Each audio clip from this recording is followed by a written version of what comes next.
All right, now group psychology is important because as an individual, as an outlier, as an introvert, as a misfit, as a maven, black sheep, you're not going to fit into the group.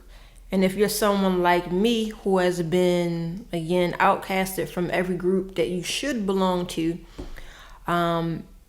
it does cause some identity conflicts. But there became a point where I stopped being hurt and I stopped being upset about not being a part of any group. And I went into scientist mode and went, well, why? So I would like to just invite everyone to get out of your feelings a little bit and start to put on your scientist, your psychologist hat, and just start asking why and really going to get the answers. And I think you might be surprised at what you find if you allow yourself to go deep enough. But group psychology is important because group psychology is the driving force behind cultures of sameness. Remember, source players, we're outliers, we're unique, we're purple cows, we stand out naturally.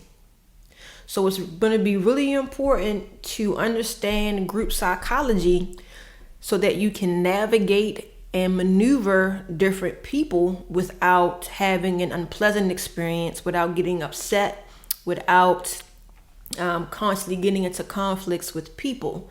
If you understand their behavior and where it's coming from, I don't believe you'll be so bothered by it. Or at least speaking for myself, the minute I understand something, I stop being so bothered by it. And then I just go into, well, why? And I become curious. But again, these cultures of sameness breed conformity. And if you watch the episode before this one, Earl Nightingale said the opposite of courage is not cowardice, it's conformity. It's falling into line. It's going against yourself to go with the we. Why is group psychology so important? Group psychology is also where you'll find a lot of role play. You'll find a lot of role play driven by Ericksonian hypnosis. And if you remember, Ericksonian hypnosis is a hypnosis that is performed or delivered through indirect suggestions through narratives and storytelling. So this is where we find a lot of that hive mind within groups. And if you are a source player, why it's so important to avoid subscribing to a group. I don't mean you can't collaborate here and there. I don't mean you can't have associates or business contacts within groups. I'm just saying you yourself should never fully subscribe to a group. All right, but really quickly, I love etymology and I love definitions. So let's just take a quick look at the etymology of story. So the etymology of story, meaning recital of true events first recorded late in the 14th century. Sense of narrative of fictitious events meant to entertain is from the 15th century. Not differentiated from history until the 1500s. As a euphemism for a lie, it dates from the 1690s. This is a great example of why I always pull up the etymology.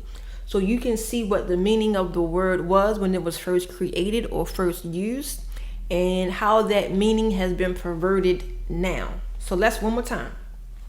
The original meaning of story in the late 14th century was the recital of true events. But once we get to the 1690s, it suddenly means a lie or a narrative of fictitious events meant to entertain.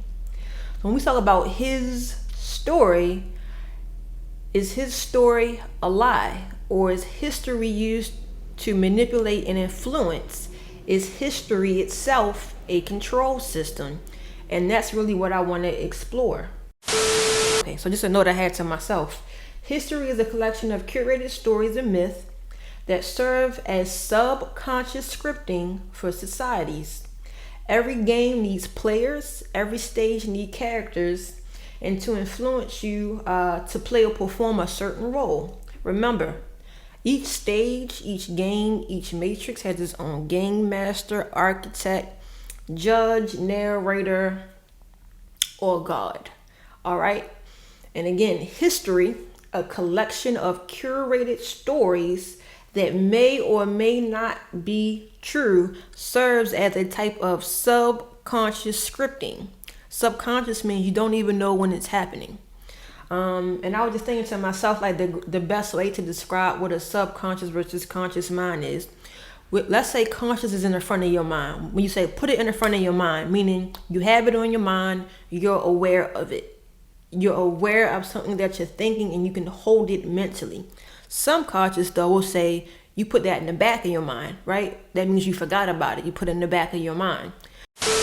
So subconscious mind versus the conscious mind. You put it in the front of your mind, you put it in the back. When you put it in the back of your mind, anything that you consume can form an imprint, whether you're aware that you are consuming it or not. Meaning, so I had to move to a quieter neighborhood because just seeing certain behaviors, it's like wet concrete. If you step in that wet concrete, now there's an imprint. If a leaf falls into that concrete, even though it's just a light leaf, it doesn't matter. It leaves an imprint. It's like wet clay. It can be molded. It's so malleable. And you have to be really careful about what you feed it. It doesn't matter if you are aware that it is being absorbed by you. Anything that you can visually see, hear, anything that interacts with your senses has the ability to put an imprint on your subconscious mind. So, scripting and providing stories that give you a subconscious programming or predictive programming. And when you're in a construct, that subconscious programming will move from the back to the front. So just a few moments earlier, if you said, have you ever seen a friend or family member with you, they behave one way, but the moment they go and join that group, it's like a dual consciousness or a second personality presents itself. That's what I mean. It's like the shadow self. It's everything in the subconscious suddenly coming to the front, and you aren't even aware that it's happening. Suggested is that often there is a divorce between one's conscious thoughts and feelings and desires which do not fit with one's self-image and which are therefore suppressed. This fact, Bernays recognized, renders human beings manipulable. For what it implies is that if one can design propaganda or psychological operations that bypass the conscious and rational faculties of the individual, targeting instead suppressed emotions and hidden desires, it is possible to move people to adopt beliefs and behaviors without them being aware of the underlying motivations leading them on.